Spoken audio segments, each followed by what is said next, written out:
We are uncovering troubling new information tonight into the DDOT bus driver behind the wheel in a deadly crash. Exactly. Geraldine Johnson has been involved in 7 other crashes before this latest deadly crash in downtown Detroit. Judge calling her a danger at her arraignment. She was then given a $100,000 bond. Sean Lay's been digging into that record of hers. Sean, you've been asking the city about this. Have you had a response from them yet?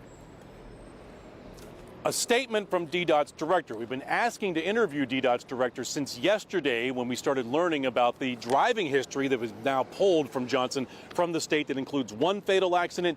Now she has 2 fatal accidents on her record. Still unable to reach the DDOT director. Did put out a statement at 4:22. We will get to that. However, others are speaking up tonight. Take a look. Yesterday and today, we're asking the city, we're asking DDOT, why was she, Miss Johnson, allowed to drive a bus? We're not getting an answer on that. They say it's all under review. What do you say?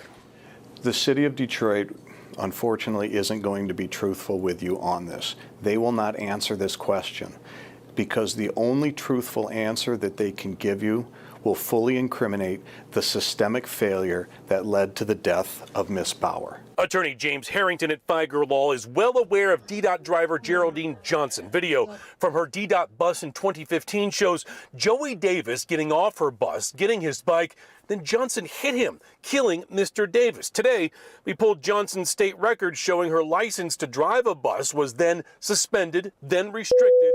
At one point, the state deemed her unqualified. We're asking the city and asking DDOT why was Johnson allowed to keep driving a bus? So far, we have not gotten an answer. Should she have been allowed to drive a bus? Absolutely not, under no circumstances. 2 weeks ago, Janice Bauer had the signal and was in a crosswalk downtown. Johnson hit her with her DDOT bus, killing her. Johnson's neighbors in Harper Woods asking the same question. How and why was she allowed to be on the road? She is still trusted to, transport people who are in a category that really need to depend on her or her driving skills. And to me, that's scary. In 2018, she's involved in a crash. In 2019, she's involved in 2 crashes. In 2020, she's involved in another crash. In 2021, another crash. 2022, another crash. And in 2023, unfortunately, she kills Miss Bauer. How is that acceptable? It's not.